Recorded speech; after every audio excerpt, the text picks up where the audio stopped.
তো বহুদিন বাদে আমরা একটা পডকাস্ট বানাচ্ছি এবং হোপফুলি আমি কালকে এটা রিলিজ করে দেবো। এটার টপিক হচ্ছে কি একাডেমি অফ ফাইন আর্টস এবং ওয়েল আমি জিদ্দার সিনেমার টিজার নিয়ে অমর্তকে জিজ্ঞাসা করেছিলাম, অমর্তর কোনো ওপিনিয়ন নেই, ঠিক আছে? তো আমি অমর্তকে একটাই টিপ দিতে চাই যে আমি যা বুঝেছি এটা হলো সব থেকে সেফেস্ট রেসপন্স দেওয়া যে কোনো ওপিনিয়ন নেই। এই টিজারের একটা পজিটিভ রিভিউ করলে পরে চ্যানেলে মুহূর্তের মধ্যে 200 খানা সাবস্ক্রাইবার কিন্তু চলে আসবে, কিন্তু Amartya is not a businessman, ঠিক আছে? তো না এমনিতে জেনুইনলি মানে ভালো খারাপ কিছু লাইক মানে নাকি মাঝ বরাবর খারাপ লাগেনি, খারাপ অ্যাকচুয়ালি লাগে, কিন্তু খুব ভালো বা এক্সট্রাঅর্ডিনারি কিছু ইয়ে হয়নি, রাইট? কারণ জেনুইনলি মানে ভিএফএক্স এর কাজ বাকি আছে সে তো বোঝাই যাচ্ছে। আর কি বলবো মানে আমি জেনুইনলি একটা জিনিস সিনেমাতে জিদ্দার লুক নিয়ে লোকে বলে, তোমার জিদ্দার লুক কেমন লেগেছে? বয়স্ক জিদ্দা, ইয়াং জিদ্দা? বয়স্ক অ্যাক্টরসরা যখন বয়স্ক লুকস দিয়ে যখন সিনেমা বানায় তখন বয়স্ক লুকস গুলো বেটার লাগে, তো 100%। ওকে, আচ্ছা তুমি বাঘা যতীন দেখেছো তো? না। দেবী চৌধুরী রানী? না, আমি খুব খুশি আছি ওগুলো না দেখে। এই দেখুন গাইজ, সেই আতেল রিভিউয়ার যে বাংলা সিনেমা দেখে না কিন্তু ইংলিশ সিনেমা দেখে, ঠিক আছে? বাংলা সিনেমা দেখে না ভাই হুডিটাতে সেক্সি ভাই, হ্যাঁ এইসব সেক্সি হুডি পরে বিয়ে বাড়িতে গিয়ে মেয়েদেরকে একদম মানে মনে প্রাণে বশ করা, ঠিক আছে? আমি হুডি পরে যাইনি, আমি সুন্দর ব্লেজার শার্ট প্যান্ট পরে এই দেখেছেন তো ভাই, ঠিক মানে মেয়েগুলোর মাথা নষ্ট করার জন্য যা যা করা উচিত সব করেছিল। কি খেলে বিয়ে বাড়িতে? মেনু কি ছিল? মেনু অনেক কিছুই ছিল, আমি বেশি কিছু খাইনি।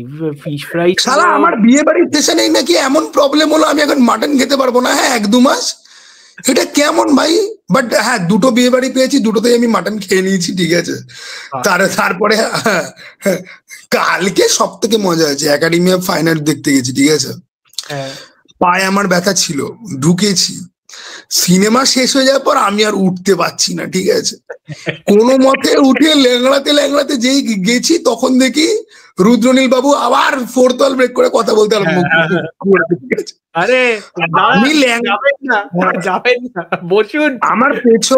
আমার পেছনে একটা কাপেল দাঁড়িয়ে রয়েছে, তারা লাইক বিরক্ত যে এই ছেলেটা ল্যাংড়াচ্ছে কেন, ঠিক আছে? এবার তারাও দাঁড়িয়ে পরে দেখতে আরম্ভ করেছে, তারপর সিনেমাটা শেষ হয়ে গেল। তো 3.5 দিয়েছে Amartya academy of fine arts K, okay, letter বক্সে, যেটা অমর্ত্যর মতো ছেলের জন্য প্রচুর, 5-এ 3.5, ঠিক আছে? প্রচুর, মানে আমি তো জানি ও ঠিক কত, মানে অমর্ত্য হচ্ছে কি এক্স্যাক্টলি ওরকম টাইপের। সেই ছোটবেলায় স্কুলে মনে আছে তুমি কত কিছু লিখলে তাও তোমাকে দিল বাংলায় সেই 100-তে 60, ম্যাডাম 10-এ 6-এর বেশি কিছুতেই দেবে না, তুমি 3 পাতা লিখেছো, ঠিক আছে? তাও ম্যাডাম তোমাকে দেবে না, ম্যাডাম কিপটা, অমর্ত্যর দিকে কিপটা। ওকে, আমি কিপটা নই, আমি কিপটার ব্যাপার নয় আমার। আমি একটা খুব পরিষ্কার কথা, আমি ডাইনি যখন রিভিউ করেছিলাম তখনও বলেছিলাম সেটা স্বর্ণজ্যোতি বরাবরই খেপে বহুময়ে মোটামুটি হয় বলছে তুমি রেটিং বাড়াও, হাউ ডেয়ার ইউ, এইসব বাড়াই দিয়েছে ডাইনি কি বানাটা, কি করে ডাইনি 2.5 ডিজার্ভ করে ভাই? আমি মন্ত্রমুগ্ধের মতো দেখছি, ঠিক আছে? ওকে, লোকেরা মন্ত্রমুগ্ধের মতো দেখতেই পারে, আমার কোনো ওপিনিয়ন নেই সেটাই, মন্ত্রমুগ্ধের মতো দেখো না, আমি মন্ত্রমুগ্ধের মতো দেখিনি। যাই হোক,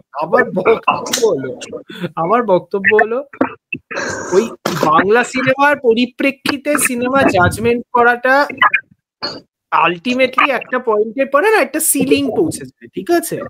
আমি ওই সিলিংটাতে মানে সীমিত থাকতে চাই না, that's my whole point. Academy of fine আর্টসকে আমি 3.5 দিয়েছি, স্বর্ণজ্যোতি যেটা বলেছে সেটা একদম ঠিক, কারণ 3.5 আমি যে কোনো মুভিকে দিই মানে আমার মতে that is watchable to borderline great, আমার ওরকম একটা রেঞ্জ। মানে দেখুন, গ্রেটের আগে ভেরি গুড আছে, অ্যাবাভ অ্যাভারেজ আছে, তারপরে কি ওয়াচেবল আসে। বাড়া ওয়াচেবল আর গ্রেটের মধ্যে ডিফারেন্সটাই কমিয়ে ফেলেছে, ঠিক আছে? ওকে, মাঝখানে সেগমেন্ট গুলো নেই, না ইট ইজ লাইক বোমের কাউন্টডাউন হচ্ছে, মানে বোম ফাটার কাউন্টডাউন হচ্ছে 1 2 5 10 বুম। এক সেকেন্ড মাঝখানে সেগমেন্ট আছে, সেটা যদি কেউ আমার ফাইনালি সিনেমার যে লিস্টটা আমি করি লেটার বক্সে সেটা যদি দেখে, সেখানে যদি দেখে 3.5 কি দিয়ে শুরু হচ্ছে, সেখানেই দেখবে সিনেমার মানে অ্যারেঞ্জমেন্ট ভীষণ অদ্ভুত। কারণ ওই ভিতরে আমার চিন্তাধারা একদম ঠিক আছে, আমি কি বেসিসে আমি জাজমেন্টটা করছি। একাডেমি অফ ফাইন আর্টসকে আমি 3.5 দিয়েছি, মানে আমার মতে মানে যথেষ্ট ভালো, মানে আমার ভাই হেভি লেগেছে, আমি হলে গিয়ে দেখেছি, আমার ভাই মজা লেগেছে। অবভিয়াসলি ক্রিটিসিজম, শোনো ভাই, আমি জন-লুক গোডার্ডের ব্রেথলেস আমি ফার্স্ট টাইম দেখলাম 1960 সালের ব্রেথলেস ফার্স্ট টাইম দেখলাম, আমি 3.5 দিয়েছি ব্রেথলেসকে। গোডার্ডের সমস্ত ফ্যানরা মোটামুটি আমার গলা কাটতে চলে এসেছে।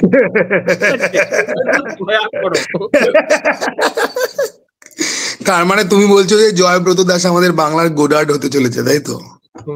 জয়ব্রত দাস ও তো ক্রিস্টোফার ট্যারান্টিনো অব্দি হেভি খুশি, ঠিক আছে, ওকে।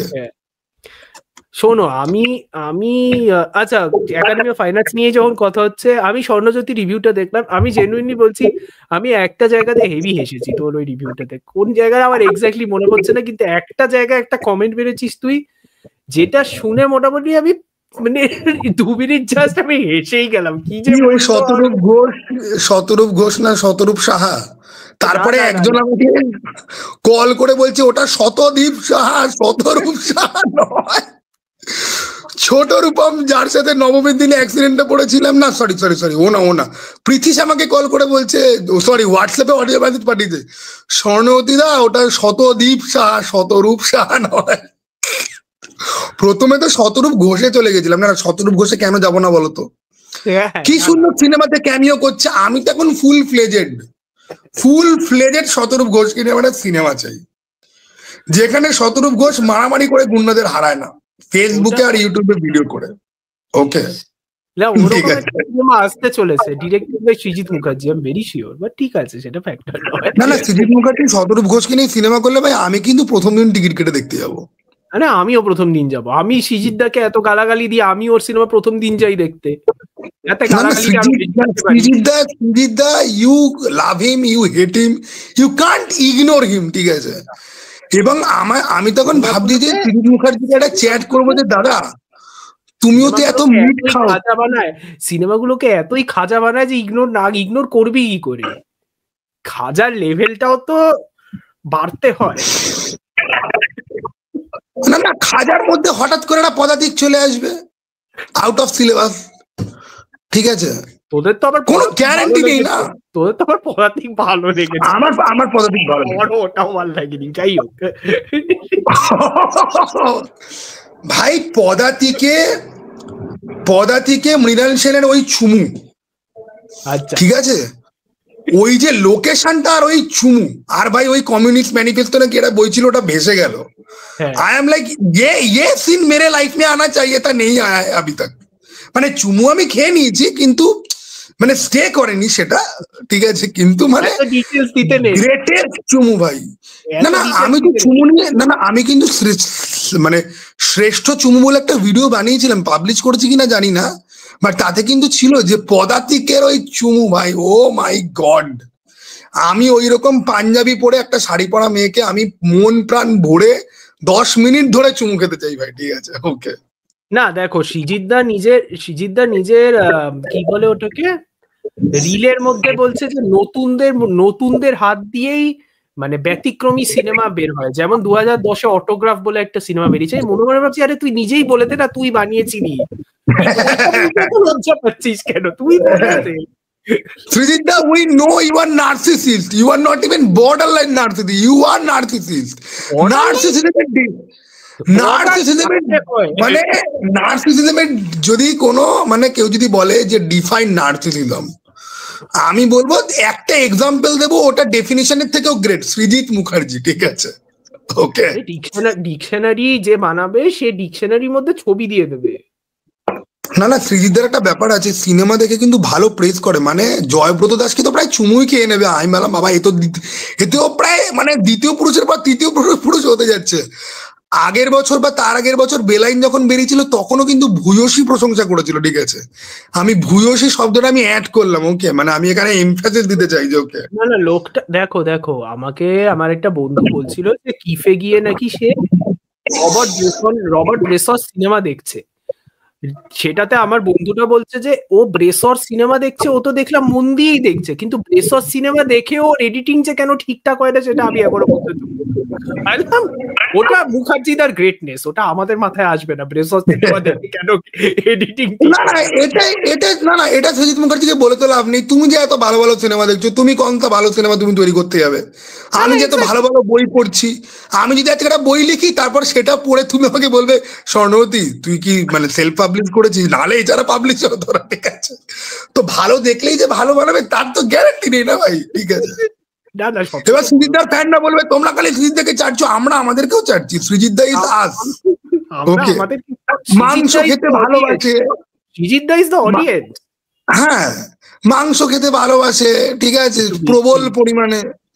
এবং ভাই হ্যাঁ, এবং সৃজিত দা তো অলমোস্ট লাইক ল্যাথখোর ব্যাটম্যান আজকে ক্যাটম্যানের সাথে প্রেম করছে, পরশু জাডানার সাথে প্রেম করছে, তরশু টালিয়া অলগুল।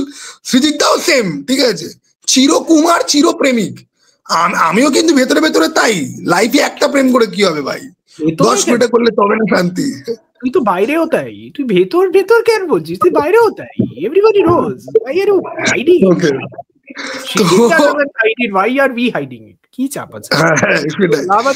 এখন ব্যাপার হচ্ছে কি যে একাডেমি অফ ফাইন আর্টস, তো তুমি আমাকে বলো। আচ্ছা শোনো, আমি দর্শককে বলে দিচ্ছি, আমরা সিনেমার গল্প পুরো তো এখানে বলবো না, বাট কিছু কিছু সিন নিয়ে আলোচনা হবেই। তো স্পয়লার কিন্তু আগেই বলে দিচ্ছি, স্পয়লার কিন্তু থাকতে চলেছে। আর 7 দিন 8 দিন হয়ে গেছে তো ভাই, এটা কিন্তু ডিসকাশন, মানে তো ভাই ওপর কথা বলা যায় না। তো প্রথমে হাসি হচ্ছে গিয়ে আজাদ আমাকে লিখলো যে আমি তো ভাবছিলাম অমৃতর সাথে কথা হচ্ছিল যে ওই কুকুরের সিনটা থেকে স্বর্ণবতী কি করবে, হলের মধ্যে না। আমি লেজিট সিনেমাটায় ওইসব সিন গুলো যখন হচ্ছে আমি ভাবছি এই গেল এর রিভিউ এলো, এর মাথাটা গরম হলো বলে এই গেল। তারপরে লাস্টে যেটা বললি ওই যে কুপিয়ে মারছে, তখন আমি বুঝলাম ও আচ্ছা এবার ভালো লাগতে পারে, তো ভায়োলেন্স হচ্ছে মানে ভালো লাগতে পারে, ঠিকই আছে।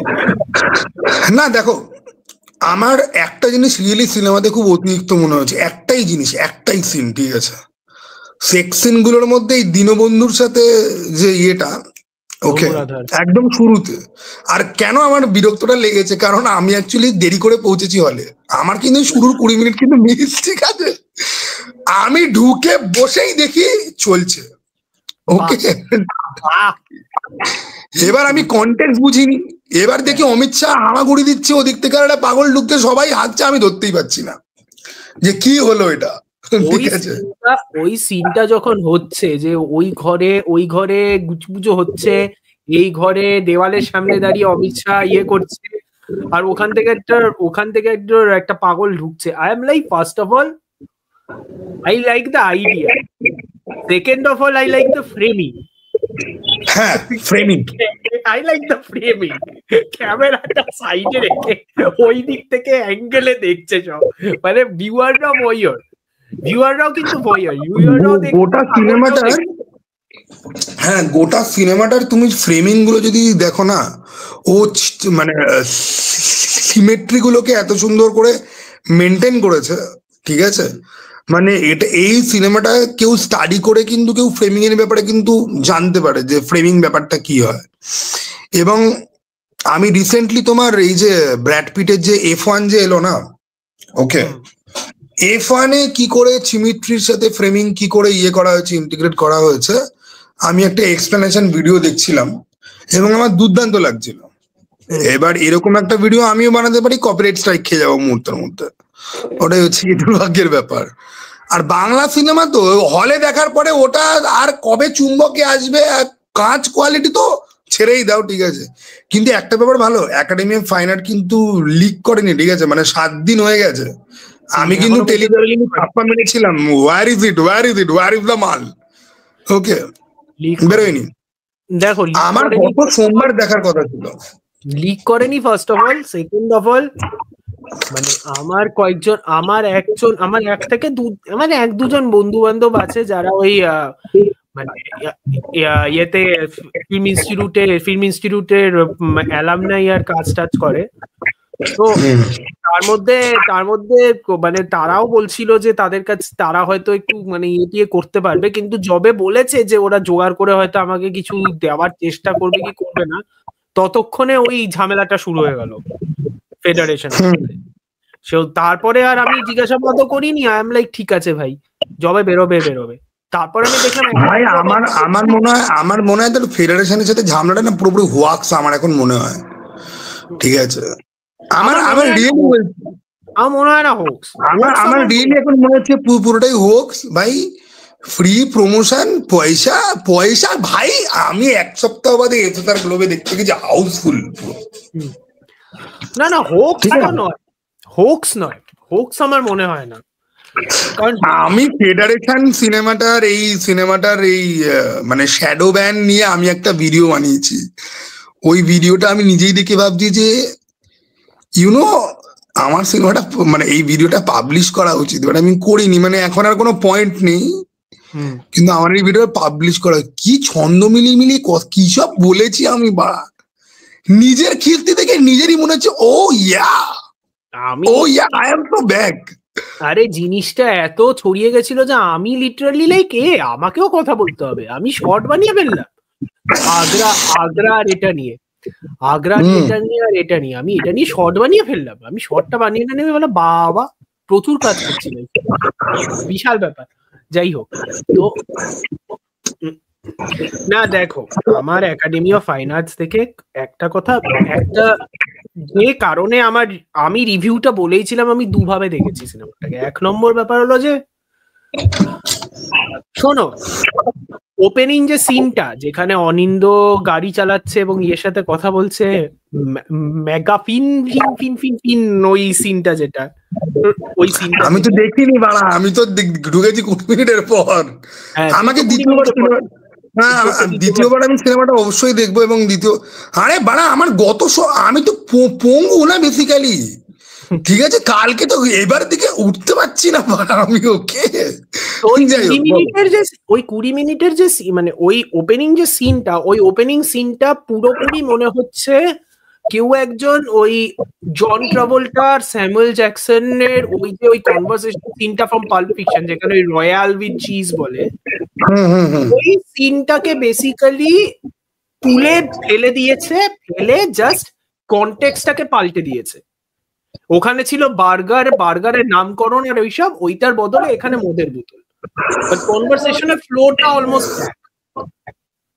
ঠিক আছে, তো আমি দেখে আমার ওই সিনটা প্রথমেই দেখে আমার না প্রথমেই কেমন একটা মনে বললো এ বাবা, এইরকম ভাবে যদি নেয় তাহলে তো ভাই চাপ আছে। আমার প্রথমেই মনে হচ্ছে এইভাবে নিলে তো চাপ আছে, কিন্তু তারপরে দেখি হঠাৎ করে সৌরভ দাসের এন্ট্রি হলো, বন্দুক চালালো, গাড়ি থেকে লোকটাকে ওইভাবে বের করে টোরে, তারপর ফোর্থ ওয়াল ব্রেক হলো, তারপর এদিক গেল ওদিক গেল। আই এম লাইক আচ্ছা ওকে ঠিক আছে। মানে আমি রিভিউতে একটা কথা বলেছিলাম, শুদ্ধ গোদা বাংলায় যেটা মানে দাঁড়ায় সেটা হলো, করুক না ট্যারান্টিনো থেকে চুরি করে ইমিটেট করে জিনিসটাকে নামাতেও তো দম লাগে। হ্যাঁ, জিনিসটাকে নামাতে দম লাগে। খালি চুরি করার ব্যাপার না। প্রথমত একটা কথা বলে রাখি, চুরিটা খুব ডিগ্রেডিং ওয়ার্ড। আমি চুরিটা বলছি because it is simple to start. খালি চুরি করেছে যা নয়, চুরি করার মধ্যেও কিছু অরিজিনালিটি নিজেদের ঢুকিয়েছে, এ ব্যাপারে তো কোনো সন্দেহ নেই। এবং দেখো, তুমি যদি চুরির কথাতেই তুমি যদি যাও, একটা কথা আছে, চুরিবিদ্যা মহাবিদ্যা যদি না পড়ো ধরা পড়ার পরেও কিন্তু লোকজন ভালোবাসছে সিনেমাটাকে, ঠিক আছে। এবং সিনেমাটা যখন নিজের মোল্ডে যখন ঢোকে, আমার কিন্তু মনে পড়ে না যে আমি সচিনের ক্যারেক্টারটা পাল্প ফিকশনে কোথায় দেখেছি। আমার কিন্তু মনে পড়ে না। আমার কিন্তু অমিত শাহর ক্যারেক্টারটা কিন্তু মনে পড়ে না যে এক্স্যাক্টলি এই ক্যারেক্টার পাল্প ফিকশনে কিন্তু আমি দেখিনি, ঠিক আছে। অথবা রিচার যে ক্যারেক্টারটা, সেটাও কিন্তু আমার মনে হয় না যে আমি দেখেছি কোথাও। শোনো, জীবনের স্টোরিটা যখন পুরো আনফোল্ড যখন হয়, ততক্ষণে ভাই ও নিজের সিনেমার জালে আমাদেরকে ঢুকিয়ে নিয়েছে, তখন আমি আর কোত্থেকে চুরি ফুরি কিছু ভাবছি না। এবার ক্লাইম্যাক্সে গিয়ে যখন জীবন যখন রিচার মুন্ডু ধরে দেয়ালে বাড়ি মারছে, তখন আমি জানি যে এটা once upon a time in হলিউডে ক্লাইম্যাক্স থেকে নেওয়া। ব্র্যাড পিট সেম জিনিসটা করেছিল। শোনো হাইপারলিংক স্ট্রাকচারে কাজ করছো, হাইপারলিংক স্ট্রাকচার তো is not limited to anything else. আর হাইপারলিংক স্ট্রাকচারের উপরে তো ট্যারান্টিনো থাপ্পা মারেনি। যতই একজন কোয়েন্টিন ট্যারান্টিনোকে নিয়ে উপরে ওঠাক, first of all Quentin Tarantino একটা বড্ড জালি লোক। হ্যাঁ, আমি আগে থেকেই বলি বড়ই জালি লোক। সিনেমা ভালো জালি লোক কিনা আমি এগ্রি করছি না। টারান্টিনোর এমনি কথাবার্তা আমারও যে খুব ভালো লাগে সেটা কিন্তু একেবারেই নয়, কিন্তু ট্যারান্টিনো সিনেমা আমার ভালো লাগে ভাই। এবং আমি অস্বীকার করছি না সিনেমা ভালো বানায়, মানে ছোটবেলাতে যখন আমি একেবারেই ডিরেক্টরের দিকে ধ্যান দিতাম না, শুধু সিনেমা আমি করতাম, আমি যখন রিজার্ভার ডগস আর কিল বিল নিয়ে চর্চা করেছি তখন কিন্তু ট্যারান্টিনো সিনেমা বলে চর্চা করিনি। আমি ইন্ডিভিজুয়ালি সিনেমাগুলো আমার এত ভালো লেগেছে। এবং অরিত্রর সাথে আমার একটা ইন্টারভিউ আছে বহু আগে, ঠিক আছে, সেই ওর একটা ফিল্ম ছিল দীপ্তনুর সাথে, ওটার সময় ওখানে ও আমাকে জিজ্ঞাসা করেছিল যে তুমি কিভাবে দেখো। আমি তখন বলেছিলাম যে আমি ডিরেক্টর ওয়াইজ ওভাবে দেখি না, আমি সিনেমা ধরে দেখি, ঠিক আছে। এবং আমি অ্যাকচুয়ালি ডিরেক্টরের দিকে খুব একটা কর্ণপাত করি না, আমি আজকাল সেটা আমি করা আরম্ভ করেছি। ওকে, আমি যখন রিজার্ভার ডগে দেখেছিলাম তখন আমি জানতাম না যে এটা ট্যারান্টিনোই বানিয়েছে, সে কিল বিল বানিয়েছে। কারণ আমি তো কিল বিল দেখেছি আলাদা, রিজার্ভার ডগস দেখেছি আমি আলাদা। তখন টিভিতে দেখতাম, ঠিক আছে। আজকে মামাবাড়িতে গিয়ে দেখলাম তার মুভি ঘোরাতে ঘোরাতে, ঠিক আছে, টিভি তো ছিল না তখন, তো আমার কাছে সময়ও নেই না যে পজ করে দেখবো যে ডিরেক্টরটা কে। তখন আমি একদম স্টোরির মধ্যেই ঘুষে থাকতাম। এবং এখনো তুমি যদি দেখবে, আমি কিন্তু খুব একটা বেশি ডিরেক্টরের পাস্ট কাজ ওসব রেফারেন্সে কথাবার্তা আমি রিসেন্টলি বলা আরম্ভ করেছি। আগে আমি শুধু সিনেমাটাকে আমি ব্রেক করতাম যে সিনেমাতে কি কি দেখিয়েছে, ঠিক আছে। ফলে টারান্টিনো সিনেমা আমার ভালো লাগে সেটা আমি এখন বলতে পারি, আগে কিন্তু আমি জানতাম না। কিন্তু টারান্টিনো সিনেমাগুলো এমনই হয়, এত সিম্পল, এত জটিল ভাবে বলা হচ্ছে, অ্যাপারেন্টলি মনে হচ্ছে কিন্তু জটিল নয়। একটু মন দিয়ে দেখলে পরেই বোঝা যায়। সে তো গল্পের বইতে এরকম থাকে যে প্রচ্ছদ, পর্ব, ঠিক আছে, ভাগ ভাগ ভাগ ভাগ করে। ওকে, আর আমরা কমিক বুক মিডিয়াম থেকে ওঠা পাবলিক, অমর্তও তাই আমিও তাই। কমিক বুকে এই ধরনের স্টোরি টেলিং অহরহ হয়। এই মুহূর্তে এর পিওভি থেকে চলছে, পরের মুহূর্তে অন্য কারোর পিওভি থেকে আরম্ভ হলো, এবং জামটা কিন্তু হুশ করেই হলো, এই পেজ থেকে ওই পেজের মধ্যে জামটা হয়ে গেল, ঠিক আছে। তো সেজন্য আমার কিন্তু ধরতে কিছুই অসুবিধা হয়নি। মানে অনেকে আবার বলছে, বুঝলে তো, ভিডিওর মধ্যে দাবি করছে যে আপনাকে পাল্পের ব্যাপারে জেনে যেতে হবে, নাহলে আপনি বুঝবেন না। দার ভাল বাড়া, এই যে ন্যারেশনের যে জাম্পিং এদিক ওদিক, ব্যাক এন্ড ফোর্থ, এ তুমি কেজিএফ এর মতো মাস কমার্শিয়াল ফিল্মেও হয়, রোমান্টিক সিনেমাতেও আজকাল হয়, শর্ট ফিল্মেও হয়। আরে ওইসব বাদ দে, আমি একটা কথার কথা বলছি। ট্যারান্টিনো যেসব সিনেমা ও reference point, Tarantino reference point হলো আমাদের টিপিক্যাল যেসব সিনেমা বা ওই সময়কার সিনেফাইলরা যেসব সিনেমা দেখতো, ওগুলো খালি ও রেফারেন্স পয়েন্ট নয়। ও ছিল ভিডিও স্টোরের ক্লার্ক, ঠিক আছে। তখন তো ব্লকবাস্টার ভিডিও এইসব ভিডিও স্টোর ছিল, ও ছিল ভিডিও স্টোরের ক্লার্ক। ভিডিও স্টোরসে ছিল 80s এর erotic cinema, B movies, Italy থেকে আনা পলিশট্টি সিনেমা, প্রচুর এসব সিনেমা ছিল যেগুলো আমেরিকান অডিয়েন্সরা ওভাবে দেখতোও না। ও ওইসব সিনেমা দেখে বড় পাবলিক। কেউ যদি জানতে চায় যে ট্যারান্টিনো কোন সব সিনেমা দেখে বড় হয়েছে, তাদেরকে বলবো সিনেমা স্পেকুলেশন বইটা একবার পড়ে দেখো। আমার বইটা বিশাল কিছু আহামরি লাগে তা নয়, কিন্তু বইটার মধ্যে কোন বই একবার বলো, তোমার কথা কেটে গেল মাঝখানে। না কোন বই আরেকবার বলো, তোমার কথাটা কাট হয়ে গেল। আমি বলছি ট্যারান্টিনোর ব্যাপারে যদি জানতে হয় যে ট্যারান্টিনো কোন সিনেমাগুলো কোন হিসাবে দেখে, কিভাবে দেখে, তো আমার মনে হয় সিনেমা স্পেকুলেশন যেটা বইটা আছে ওর নিজের লেখা, ট্যারান্টিনোর নিজের লেখা বই আছে একটা, সিনেমা স্পেকুলেশন বলে, যেখানে ও আর কি খালি নিজের বড় হওয়া এবং সিনেমার সাথে ওর কি সম্পর্ক সেটা নিয়েও বলেনি, ও ওই সময়কার 60s 70s হলিউডে কয়েকটা সিনেমা নিয়ে ও নিজের ফিল্ম ক্রিটিসিজম অ্যানালিসিস করেছে। তো বইটা ইন্টারেস্টিং, যখন ট্যারান্টিনো নিজের গল্পটা বলছে ওইখান থেকে তুমি বুঝতে পারবে যে ও কোন কোন সিনেমা দেখে, ও কোন কোন সিনেমা থেকে নিচ্ছে ব্যাপারটা। ওর নেওয়ার স্টাইলটাই আলাদা, এবং খালি ও নিচ্ছে তা নয়, লোকটার মধ্যে একটা ট্যালেন্ট আছে, ও নিয়ে ওটাকে খুব ভালোভাবে মিক্স করতে পারে। তাতে কি হয়, তাতে না ডেরিভেটিভনেসটা আসে না, তাতে মানে তুমি বুঝতে পারছো কোথাও একটা থেকে নেওয়া হয়েছে, কিন্তু তুমি ওর ওর ওর টাচটা কিন্তু কোনোদিনই চলে যাচ্ছে না। ওর একটা নিজস্ব একটা টাচ আছে, সেটা কোনোদিনই যাচ্ছে না। এই প্রবলেমটা যে প্রচুর জায়গা থেকে মিক্স করছি কিন্তু আমার টাচ আছে কি নেই, এই প্রবলেমটা তুমি দেখবে একটা 2023 সাল বা 22 সালের একটা সিনেমা বেরিয়েছিল, সেটার নাম হলো কুত্তে, আসমান ভারদ্বাজের। আসমান ভারদ্বাজ হলো বিশাল ভারদ্বাজের ছেলে। বাবা বানিয়েছে কামিনে, ছেলে বানিয়েছে কুত্তে, এবং তাতে অর্জুন কাপুর ছিল, এবং সিনেমাটা খুব খারাপও কিন্তু নয় সিনেমা, যদ্দূর আমি জানি। সিনেমাটা আমার বিশাল কিছু ভালো লাগেনি, তার কারণ ওই সেম জিনিস সিনেমাটার মধ্যে ছেলে বাবাকে আর ট্যারান্টিনোকে এত বেশি হোমাজ দিতে গেছে যে ছেলের নিজস্ব কোনো আইডেন্টিটি খুঁজে পাওয়া যায়নি। এটা একটা বড় প্রবলেম।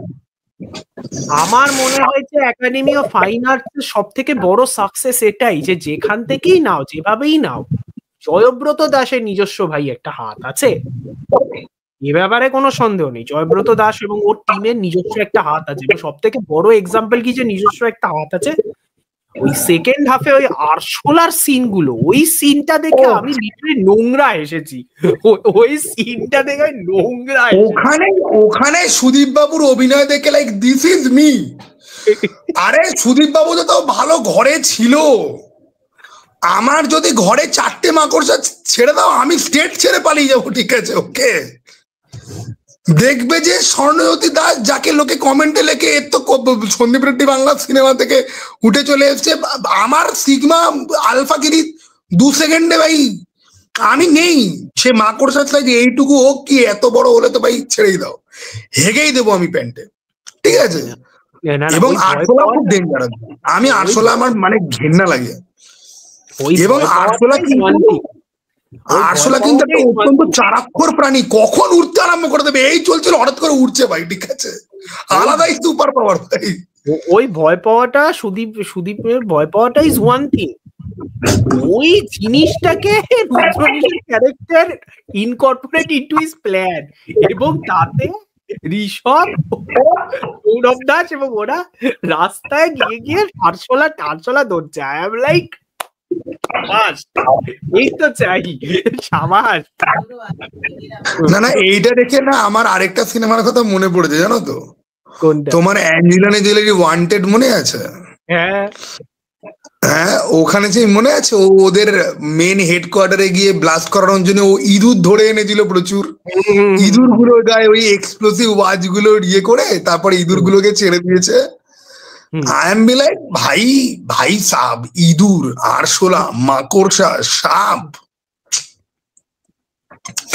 তুমি আমাকে বাঘের সঙ্গে এক কাজায় ছেড়ে দাও, আমি আলো আসো বাবা মনাই, বাঘ আমাকে খেয়ে নেবে, আমি কিন্তু ভয় পাবো না। কিন্তু মাকড়সার সাথে তুমি আমাকে, ভাই আমার সাথে একজন মহিলার আলাপ আছে, আমি একজন মহিলাকে চিনি, সেই মহিলা ব্যাটম্যানের ফ্যান, ঠিক আছে, সেই মহিলা মাকড়সা পোষে, আমি জানতাম না। তারপর উনি একদিন ছবি দিয়েছে এবং বলছে তার কাছে 8টা মাকড়সা আছে, এবং মহিলার বাড়িতে প্রচুর কমিক্সের বই আছে, ঠিক আছে, দেয়াল জুড়ে নাকি। আমি বলেছিলাম যে আপনার বাড়িতে আমি একদিন যাব, যেই বললো যে আমার বাড়িতে 8টা মাকড়সা, এরা তো আমার বেবিজ, আমি তো দেখি পুষি, আমি লাইক আপ তো কোনোদিন যাচ্ছি না, ঠিক আছে, হাতে নিয়েছে আমার গায়ের, যে তুমি ধরে দেখো খুব মিষ্টি কিউট, আমি মরে যাবো ভাই, ঠিক আছে। পিক্সারের অ্যানিমেশনও মাকড়সা দেখলে পরে আমার ভয় লাগবে, কারণ চারাক্ষর প্রাণী, 8খানা পা, কোন দিকে মুভ করবে তুমি বুঝতে পারবে না, ডান দিক বা দিক ঝাঁপও মারতে পারে, ঠিক আছে ওকে, আমি নেই ভাই, ঠিক আছে। সব থেকে বড় ব্যাপারটা হলো যে আই রিয়েলি লাইক, আর তুই একটা রিভিউতে একটা কথা বলেছিলি যেটাই ফুললি এগ্রি, এডিটিং ভাই, এডিটিং ভাই 3.5 ঘন্টার সিনেমা এনগেজ করে রাখা কিন্তু সহজ ব্যাপার নয় ভাই, যতই বলো যাই বলো। এবং দেখো সিনেমাটা self intelligent, 100% self intelligent, first হাফটা যথেষ্ট সেলফ ইন্টেলিজেন্ট, অনেক কিছু আছে সিনেমাটার মধ্যে যেটা তুমি ভাবনা চিন্তা করে দেখলে হয়তো না থাকলেও হতো, কিন্তু যেভাবে এডিট করা তুমি কিন্তু বোর্ড হবে না, এই কোন জিনিসগুলো না থাকলে হতো? আমার তো কোনো জিনিস অপ্রয়োজনীয় মনে হয়নি। না থাকলেও হতো। লাস্টের কুকুর পালটা আমার বোকা বোকা লেগেছে যে অতগুলো লোক রয়েছে, পার্টি চলছে, তার মধ্যে কি করে তুই একটা কুকুরকে ধরে কেটে চাল চালিয়ে রান্না করে ফেললি ভাই, কেউ টের পেলো না। আর এটা করতে তোর যত সময় লাগবে, তুই বারবার পকোড়া নিয়ে আসছিস, তোর অ্যাকশনের সাথে টাইমিং ম্যাচ করে না, প্লাস অতগুলো লোক সামনের ঘরে বসে রয়েছে, মানে তুই সাইকো। অমিত স্যার ক্যারেক্টারটা সাইকো আমি বুঝতে পারছি, ঠিক আছে, but still it is not possible. But কচ্ছপটা আমার মনে হয়েছে ভাই এ মা, but this is great, this is great. ওখানে এনাফ সময় ছিল করার। তবে ওইখানেই মেন কমপ্লেন আছে জানো, আমার সিনেমাটা ওই তোর যে কমপ্লেনটা, ওই কমপ্লেনটা আমারও আছে, ওই কমপ্লেনটা আমারও আছে ভাই। ওটা একটা হাই ভোল্টেজ কনফ্লিক্ট পয়েন্ট, পুরোটা তুমি অ্যানিমেশন দিয়ে তুমি মেরে দিলে। ইম্প্যাক্টটা, আর সুদীপ বাবুর পারফরমেন্সটা আমি লাইভ দেখতে চেয়েছিলাম। ওই এই একটা লোক, সেই বনির বরবাদের সময় থেকে আমি দেখছি সিরিয়ালে, আমি একে দেখি, অনেক খাজা সিরিয়ালে দেখেছি, কি কণ্ঠস্বর, কি অভিনয়, কি তাকানো, মাথার এদিকে চুল কমে গেছে টাক বোঝা যায়, কিন্তু কি মানে এই যে আমরা যে বলি যে ম্যানলিনেস ব্যাপারটা বা আলফা, সুদীপকে দেখে মনে হয় যে, মানে সুদীপ বাবুকে দেখে মনে হয় যে সেই ব্যাপারটা রয়েছে। এবং এই যে একটা ব্যাপার না যে ও আগে একটা নর্মাল থাকছিল, সেখান থেকে বস হয়ে গেছে, তো ভাই লোকজনকে ওই চমকে রাখে, কিন্তু নিজে আরচলা দেখে, ঠিক আছে, ওরাই চাদর মুড়ি দিয়ে বিলিয়ার টেবিলের উপরে, ওদিকে মার ওটা মার, ঠিক আছে, ওটা লেগেছে আমার।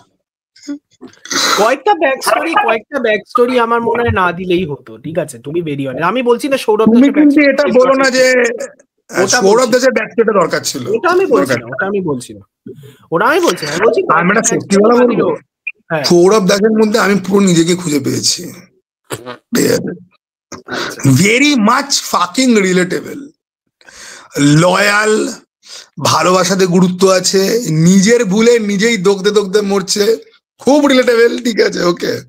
না আমি কারোকে দরজা দিয়ে মাথায় বাড়ি মানিনি ভাই, ঠিক আছে, প্লিজ, ওকে। এরপর পুলিশ চলে এলো, তুমি কেন রিলেটেবল ফ্যাক্টর খুঁজে পেয়েছো, তুমি তো সালামি তো জিনিস মাল আছো, দেখি কে মরেছে। আমার সমস্ত এক্সট্রা সবাই বেঁচে আছে ভাই, দিব্যি সুখে সাথে ঘর করছে, ওকে। কিন্তু আমি বলছি সৌরভ দাসকে আমার এখানে, আমি না ক্যারেক্টার গুলোকে র্যাঙ্ক করছিলাম, আমার সব থেকে সেরা লেগেছে সৌরভ দাসকে। শচীনের ক্যারেক্টারটাকে আমি তারপরেই রাখবো। ছেলেটা যে মরে গেল কাইন্ড অফ ফালতুই ছেলেটা মরলো, ঠিক আছে, ওকে, মানে ছেলেটা প্রেমের অ্যাঙ্গেলটাও বেকার, ওই লাস্টের দিকে ওই কন্ট্রাইভেন্স, ওই স্ক্রিন প্লের কন্ট্রাইভেন্সটা যে মেয়েটাকে পেয়েছে না, ওটা আমার ভালো লেগেছে, আমার ওটা দেখে আমি লাইক ও আচ্ছা ঠিক আছে। না আমার ওটা এই জন্য ভালো লেগেছে, কেন আমি বলছি, শচীনকে দেখে শুরু থেকে আমরা ভাবছি যে ও ক্যারেক্টারলেস, বাট ও কেন ক্যারেক্টারলেস হয়েছে, যে ও ট্রু লাভ পাইনি ভাই, ও ক্যারেক্টারলেস হয়ে গেছে। এবার এটা কোথাও কিন্তু ইমপ্লাই করেনি যে এই জন্য ক্যারেক্টারলেস হয়ে গেছে, বাট আমি বলছি দেন সেখান থেকে আবার ও যখন খুঁজে পেলো, এবং ওই যে ওর জায়গাটা আছে না, যে কোনো মানুষ হিরো হতে চায়, আজকে শচীনের, আমি তো ভাবলাম শচীন গেল বোধহয়, এই বেরোলো কিমলিং দিল ওর পুটকি জাম করে, কিন্তু ও ওখানে মরে না। কিন্তু ওই কনফিডেন্সটা ওরা যে মিস যে করলো না, এটা আমার ভাল লাগেনি, এটা আমার ভাল লাগেনি, আমি ওখানটা দেখতে চেয়েছিলাম, ওকে। না ওই ধরো ওই অ্যাকশন সিনটা আমি বুঝতে পারছি বাজেটের জন্য ইয়ে করেছে, ভেরি স্ট্রেঞ্জ। আরে অ্যাকশন লাগা তো দরকার নেই ভাই, দৌড়ানো, গুলি মারাকে কুইক কাট দিয়ে এডিট করা এমন কিছু চাপ না, তোকে তো হ্যান্ড টু হ্যান্ড ফাইট বা কুংফু করতে তো হচ্ছে না। তাহলে যদি ওই ভাবনা চিন্তাই করো, তাহলে ধরতে হবে যে তুমি কিল বিল থেকে ইন্সপায়ার হয়ে তুমিও অ্যানিমে সিকোয়েন্স ঢুকিয়েছো, সেটাতে তাহলে বলতে হয় তোমার অ্যানিমেশনটা ভালো নয়। এই যে অ্যানিমেশন সিকোয়েন্স আমি বলছি, সৌরভ দাসের ব্যাক স্টোরি যখন দেখাচ্ছে, তখন যদি অ্যানিমেটেড যদি করতো, কারণ তুমি দেখবে কিল বিলে অ্যানিমেটেড সিকোয়েন্স কোথায় ইউজ করে, ফ্ল্যাশব্যাক, মেন যে ভিলেনটা যার মুন্ডুটা কেটে দিল, ও কি করে এতদিন হয়েছে, ছোটবেলায় তোর সাথে কি হয়েছে, ওর বাবা মাকে মারা হয়েছে, ও চোখের সামনে দেখেছে, তারপরে বড় এতদিন হয়েছে, ওটা পুরো অ্যানিমেটেড ছিল। ব্যাক স্টোরি গুলোকে অ্যানিমেটেড রেখেছে, প্রেজেন্ট টাইম লাইনে যেটা হচ্ছে সেটাকে কিন্তু রাখেনি। না এটা একটা বিশাল বড় অপরচুনিটি। না কিল বিলের ফার্স্ট সিনেমাটা ওই ফাইনাল যে অ্যাকশন সিকোয়েন্সটা লুসি লিউর ওই অ্যাসাসিনটার সাথে, ওটাও তো অ্যানিমেটেড। হ্যাঁ, ওটাও না আমি বলছি লুসি লিউ এর যে ব্যাকগ্রাউন্ডটা, ওটা কিন্তু অ্যানিমেটেড ছিল। ওটা অ্যানিমেটেড। লুসি লিউ এর সাথে অ্যাকশন সিনটা কথা কিন্তু আমি বলছি না। আচ্ছা, তুমি অ্যানিমেশন ইউজ করো, অ্যানিমেশন লোকে কোথায় ইউজ করে, তুমি কলকিতেও তুমি দেখবে সিনেমার ইন্ট্রোর একটা সিকোয়েন্স যেটা লাইভ অ্যাকশনে দেখালে পরে ওদের বাজেট প্রচুর বেশি লাগতো, সেটাকে ওরা পুরো অ্যানিমেটেড ওয়েতে দেখাচ্ছে। তুমি একটা জাস্ট সিগনিফিকেন্ট একটা জিনিস যেটা তোমার পুরো ব্রড স্কেপে তোমার দেখানোর দরকার নেই, সেটাকে তুমি অ্যানিমেটেড করো। পুরো একটা পে অফ পয়েন্ট, ওই কনফ্রন্টেশনটা, ওটা একটা বড় মানে লোকে ওটার জন্য ওয়েট করছে কিমলিং এর সাথে এদের সবার কখন গিয়ে লাগবে, সেটাকে তুমি অ্যানিমেশন করে দিলে। ওটার কোনো, আমরা তো অ্যাক্টিং গুলো, সুদীপের তো কোনো ডায়লগই দেখতে পেলাম না, ঠিক আছে, ওটা আমার আরো বেশি মনে হচ্ছে তাহলে এই ক্যারেক্টারটাকে এতক্ষণ ধরে এত বিল্ড আপের ভাই কোনো মানেই রইলো না। বা ধরো আমি তোমাকে বলছি আরশোলার যে ব্যাক স্টোরি, ওরা দুজনে গেছিল মার্ডার করতে, সেখানে মার মার মার তালাকে, আর আমার সব থেকে ভালো লেগেছে শুয়োরের বাচ্চা, সো মাচ লাইক মি, আকাশে মেঘ উঠেছে শুয়োরের বাচ্চা, রোদ উঠেছে শুয়োরের বাচ্চা, ট্রেন মিস করেছে শুয়োরের বাচ্চা, ট্রেনকেও শুয়োরের বাচ্চা বলছি না আমি, আমাকেই শুয়োরের বাচ্চা বলছি, বাট শুয়োরের বাচ্চা আমি বলছি। এই যে সুদীপ বাবু রেগে গেলেই শুয়োরের বাচ্চা বলে, আই লাভ দ্যাট। ঠিক আছে, I also like the fact যে ওই যে সিকোয়েন্সটা, ওই ব্যাক স্টোরি সিকোয়েন্সটা, ওখানে রক্তাক্ত ব্যাপারটা কিন্তু পুরো কালো করে দিয়েছে সেন্সর।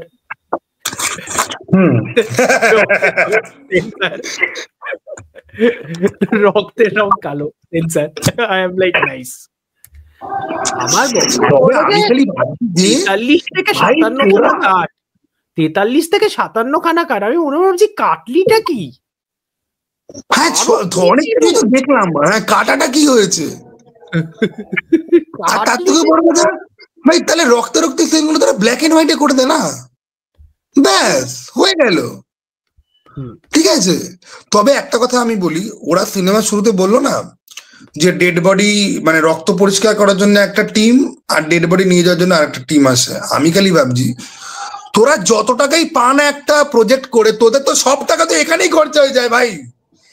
এত যদি ধরে রক্ত যদি বওয়াস, আরে একটা কোপে তো হয়ে যায়, কুপিয়ে যাচ্ছে। মানে ওই আরশোলার যখন ব্যাক স্টোরি, আমি খালি ভাবছি দুজনেই তো মানে ওয়াল পেন্টিং করেছে। সন্দীপ রেড্ডি বাংলা দেখলে পারে ও ইয়া ঠিক আছে।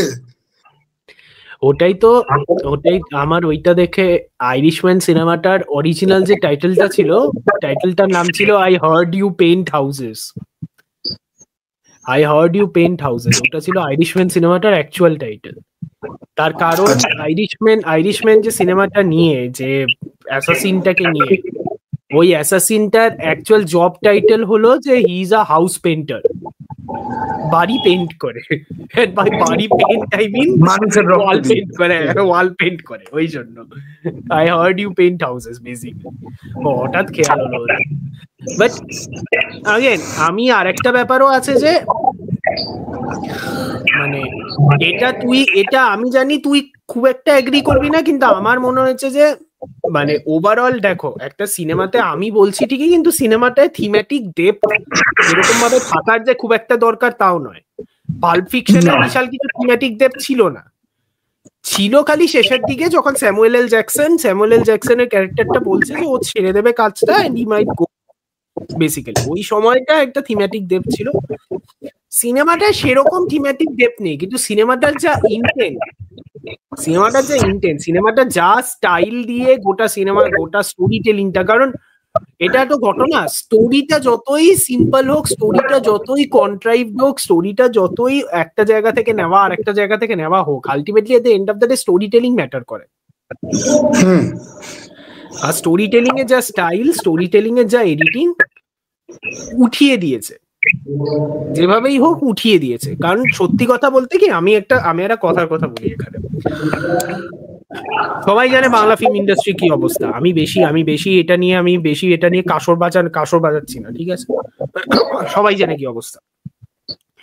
বাংলা ফিল্ম ইন্ডাস্ট্রির এখন এমন অবস্থা না, বাংলা ফিল্ম ইন্ডাস্ট্রিকে যদি এনার্জি আনতে হয় না, বাংলা ফিল্ম ইন্ডাস্ট্রিতে যদি হঠাৎ করে তোদের মধ্যে যদি আগুন লাগাতে হয় না, আগুনটা এইভাবেই লাগাতে হবে। 1990s ইউনাইটেড স্টেটসে ইন্ডিপেন্ডেন্ট সিনেমার একটা বুম তৈরি হয়। সেটা তৈরি হয় অবভিয়াসলি কারণ সানড্যান্স ইনস্টিটিউট রবার্ট রেডফোর্ড বানিয়েছিল বলে ওইখান থেকে বুমটা তৈরি হয়, বাট একটা বুম তৈরি হয় 1990s এর ওই টাইমে। Kevin Smith, Quentin Tarantino, Richard Linklater, Robert Rodriguez, এরকম প্রচুর ডাইরেক্টর সব বেরিয়েছিল। ওই 90s এর ইন্ডিপেন্ডেন্ট বুমটা না থাকলে, 90s এর ওরকম ইন্ডিপেন্ডেন্ট বুম এসছিল বলে ইন্ডাস্ট্রিতে আরো নতুন করে নতুন ব্লাড এসছিল। 60s এর এন্ডে 70s এ ব্র্যাড প্যাক, 70s এ যারা ব্র্যাড প্যাক ছিল, ব্র্যাড প্যাক তো 60s এর এন্ডে ছিল, তারপর 70s এ ফ্রান্সিস ফোর্ড কোপোলা ওই ফিল্ম স্কুলের লোকজন, ফ্রান্সিস ফোর্ড কোপোলা, মার্টিন স্কোরসেজি, এরা সব নতুন ভয়েসেস ছিল। প্রত্যেক ডেকেডে এরকম নতুন নতুন ভয়েসেস যদি না ঢোকে, একটা সিনেমা ইন্ডাস্ট্রি কোনোদিনও ফ্লারিশ করতে পারে না। সৃজিত মুখার্জিকে যতই আমরা চাটি, সৃজিত মুখার্জি একটা কথা ঠিকই বলেছে, নতুন ফিল্ম মেকারের হাত দিয়ে ব্যতিক্রমী সিনেমা বের হবে, এবং মাঝে মাঝে এরকম পুদের মধ্যে আগুন লাগানো সিনেমাই বের করতে হবে। এরকম সিনেমা না বের হলে হবে না। কিন্তু আমার এখানে স্কেপটিসিজমটা কোথায় তুমি জানো? বল। আমার মনে হয় এই সিনেমার প্রচুর কপিক্যাট আসতে চলেছে। হ্যাঁ, সে যারা কিন্তু এক্সিকিউশন কিন্তু পুরো হবে, পুরো এক্সিকিউশন কোনো লেভেলের হবে না। 4 বছর স্টপ গ্যাপ দিয়ে দিয়ে তুমি একটা ফিল্ম বানিয়েও যদি পারফরমেন্স আর স্ক্রিপ্টে এতটা কনসিস্টেন্সি রাখতে যদি পারো, প্লাস এডিটিং, সেটা কিন্তু সবাই কিন্তু পারবে না। সিনেমাটার আরেকটা জিনিস নিয়ে আমরা কথা বলি, সিনেমাটা আরেকটা জিনিস নিয়ে তো আমরা বলিনি, সেটা হলো পারফরমেন্সেস। পারফরমেন্স আমি কি বলবো ভাই, পারফরমেন্স গড লেভেল পারফরমেন্স হয়েছে ভাই, কিছু করার নেই। অমিত শাহকে, এরা দুজন, অমিত শাহ আর রুদ্রনীল তো মানে ভাই, দেখো গত সপ্তাহে আমি পুলিশ বলে একটা বালের সিনেমা দেখেছিলাম, সেখানে দীপক হালদার ছিল, ঠিক আছে, দীপক হালদার একটুখানি সময়ের জন্য ছিল, কি পারফরমেন্স ভাই। এই যে অমিত শাহ লোকটা, আমি নধরের বেলা তো দেখতে মানে দেখার সৌভাগ্য তো হলো না আমার এখনো অব্দি। অশোকওয়ালাতে অমিত শাহর ক্যারেক্টারটা হচ্ছে গিয়ে সাইড ক্যারেক্টার, ঠিক আছে, ওকে, সায়ন ঘোষের বন্ধুর চরিত্র করে, যার মুখে একটা ঘা হয়েছে, অ্যাকচুয়ালি হয়েছে ওর ক্যান্সার, ঠিক আছে। এবার গল্প যত দিন এগোচ্ছে, আর সায়ন ঘোষ হচ্ছে কি যে ওষুধের বোতলের সাথে কথাবার্তা বলে, ওকে, তো ওই যে ডে বেসিসে অমিত শাহর কথা বলার ক্যাপাবিলিটি আস্তে আস্তে চলে যাচ্ছে, ও কাইন্ড অফ গুঙি ও কথা বলে, ঠিক আছে, উচ্চারণ করতে পারে না, পুরো মুখটা খুলতে পারে না, কারণ মুখের একটা দিকে ঘা হয়েছে, ওটা অ্যাকচুয়ালি ক্যান্সার হয়েছে।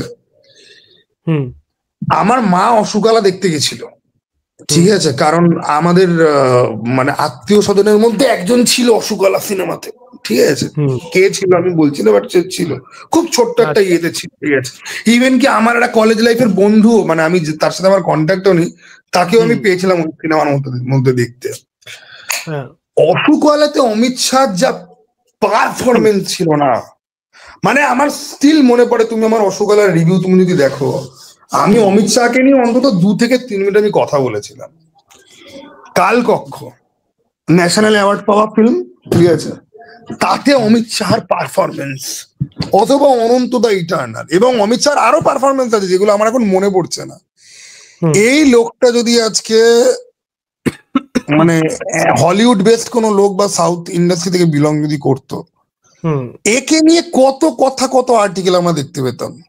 এবং লোকটা জিনিয়াস লেভেল অভিনয় করে, লোকটাকে দেখতে সুপুরুষ একেবারেই নয়, বাট লোকটার মুখটা খুব এক্সপ্রেসিভ, এবং চোখ, এই লোকটাকে প্রপারলি ইউটিলাইজ করলে পরে মানিকবাবুর মেঘের মতো সিনেমা আরো আসতে পারে, ঠিক আছে। কিন্তু কে করবে? নজরের ভেলা করেছে, কিন্তু সেটা তো ব্রডার রিলিজ পেলোই না যে আমরা দেখবো সিনেমাটাকে।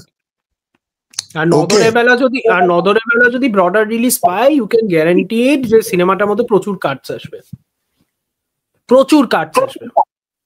তুমি তো বোধহয় দেখেছো না? আমি দেখিনি। হাইয়ন ফিল্মসে অন্য একজন দেখেছে, সে রিভিউ করেছিল, আমি দেখিনি। কাজ আসবে, কাজ প্রচুর আসবে, যা দেখেছে তারা নিজেরাই বলেছে কাজ প্রচুর আসবে। এবং এই লোকটার অভিনয় এত ফ্লুইড, মানে কি বলবো আমি। তারপরে দেখো শচীনের চরিত্র ঋষভ বাসুকে আমি ভটভটিতে দেখেছিলাম, ও ওখানে মেন প্রোটাগনিস্টের ইয়েটা করেছিল, আমার একেবারে ভালো লাগেনি, মনে হচ্ছে ভীষণ ওভার অ্যাক্টিং করেছে এটা, ঠিক আছে, দেখতে ভালো সবই ঠিক আছে। তারপরে আমি ওকে ধ্রুবর আশ্চর্য জীবনে দেখলাম, সেখানে ওর পারফরমেন্স দেখে আমার প্রথম মনে হলো যে ভাই, একে তো এই যে আমি তোমাকে বলছি, আজকে এই সিনেমাটা যতটা প্রশংসা পাচ্ছে, যতটা ভিজিবিলিটি পাচ্ছে, ধ্রুবর আশ্চর্য জীবন কিন্তু সেটা ডিজার্ভ করে, এবং ধ্রুবর আশ্চর্য জীবন কিন্তু অ্যাকচুয়ালিতে একাডেমি অফ ফাইন আর্টস এর থেকেও ভালো সিনেমা। হ্যাঁ, নোংরা মজা হয়তো দেবে না, কিন্তু সিনেম্যাটিক স্ট্যান্ড পয়েন্ট থেকে ধ্রুবর আশ্চর্য জীবন কিন্তু রিয়েলি মানে কতগুলো অ্যান্থোলজি গল্প পরপর করে, এবং প্রত্যেকটা গল্প ইউনিক, প্রত্যেকটা গল্প ভালো। ঠিক আছে, ওখানে ওর কি টেরিফিক পারফরমেন্স হয়ে যাচ্ছে ওই ঋষভ বসু ছেলেটার। সৌরভ দাস কমেডি করে প্রচুর, ছ্যাবলামি করে, আমার ওকে ভাল লাগে না। এইখানে বেঙ্গল ফাইল দেখিনি তো আমি বলতে পারছি না। সৌরভ দাস যখনই সিরিয়াস পারফরমেন্স করে, সিরিয়াস বা টেন্ডিং টুয়ার্ড সিরিয়াস, ওই কিছু ভুলভাল কিছু সিনেমা আছে না যেটা ওই আরে কি জানো চিনি বলে একটা সিনেমা বেরিয়েছিল মনে আছে ওই চৈতে, বালচাল, ঠিক আছে। ও তো ধরো মন্টু পাইলট কিন্তু ওর জন্য ও প্রচুর প্রশংসা পেয়েছিল। ঠিক আছে, তারপর সৌরভ দাসের না একটা ওয়েব ফিল্ম ছিল যেটা আমাকে ইউটিউব একজন সাজেস্ট করেছিল, আমি দেখে রিভিউ করেছিলাম। ওই সৌরভ দাসের একটা গার্লফ্রেন্ড ছিল না, অনিন্দিতা বলে বা সামথিং, তার সাথে ওর একটা ফিল্ম ছিল যে ও একটা হাবাগোবা টাইপের ছেলে, আর ওই অনিন্দিতা বোস না শাহ কে জানে, সেই মহিলাকে তো এখন দেখতেও পাওয়া যায় না। সে বেশ একটা টম বয়েস টাইপের মেয়ে যে ওর লাইফে আসবে, তারপর প্রেম টেম হবে, হ্যান ত্যান। সৌরভ দাসের মধ্যে কিন্তু একটা ব্যাপার আছে, ঠিক আছে।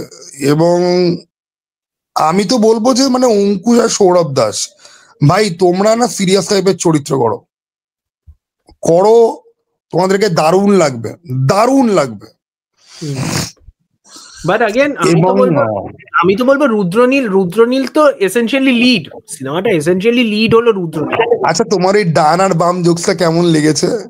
পরে গিয়ে বোঝা গেল যে ভাই ওটাও একটা প্লট পয়েন্ট, হ্যাঁ, যে ও ডান বাম কনফিউজ হয়ে যায়।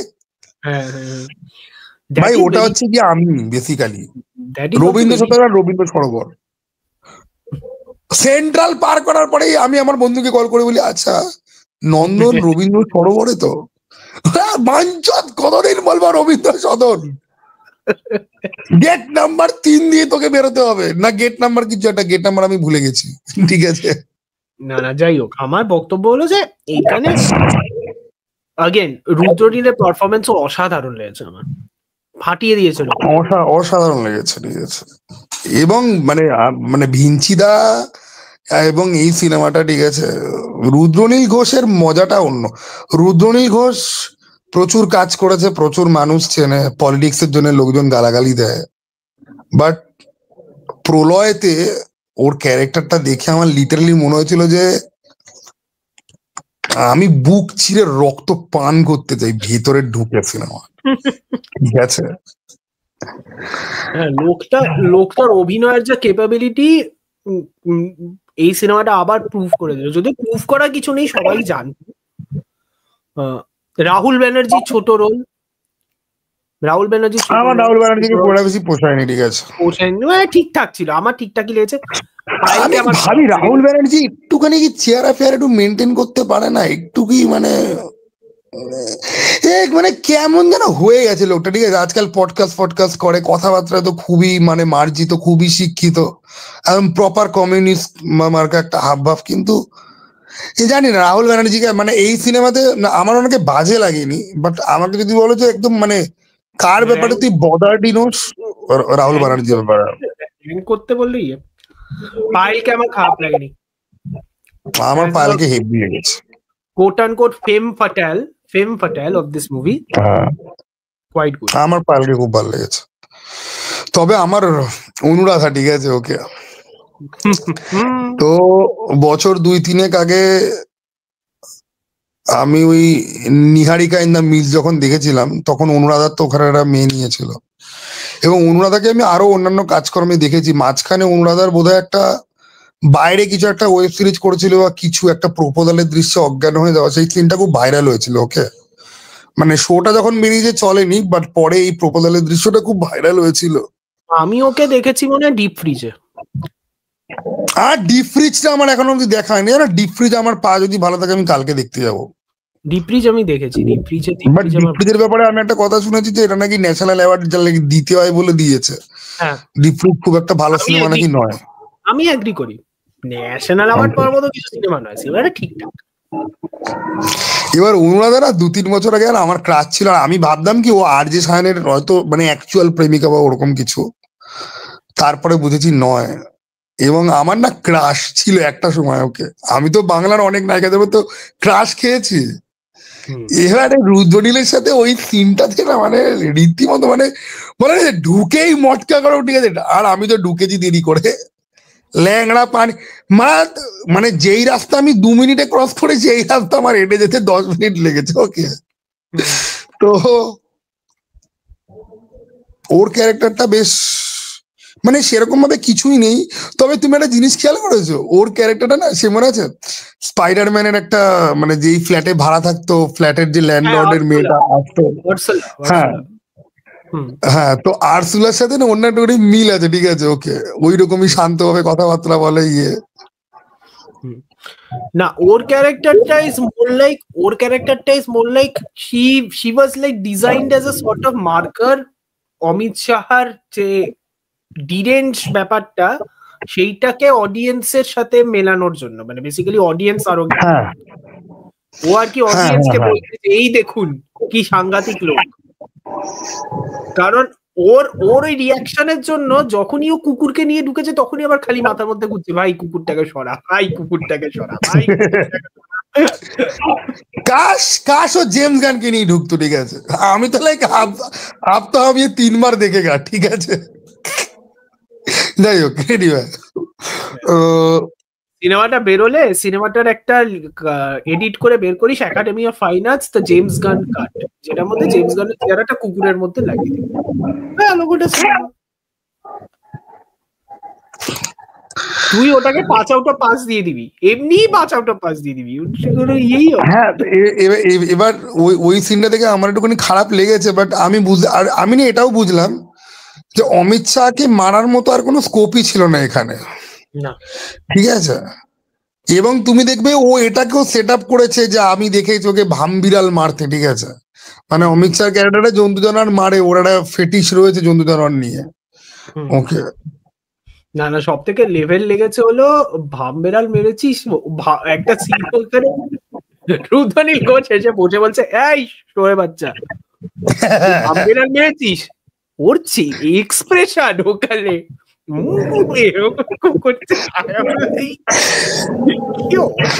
আমার সেরা লেগেছে হচ্ছে কি ওই নীল চুল, ঠিক আছে, ওই পরচুলের প্রথম, ঠিক আছে, প্রথমে রুদ্রনীল রিয়েলাইজ করি, তারপরে ও শোনে বাচ্চা তুমি এইসব পড়িয়ে করো।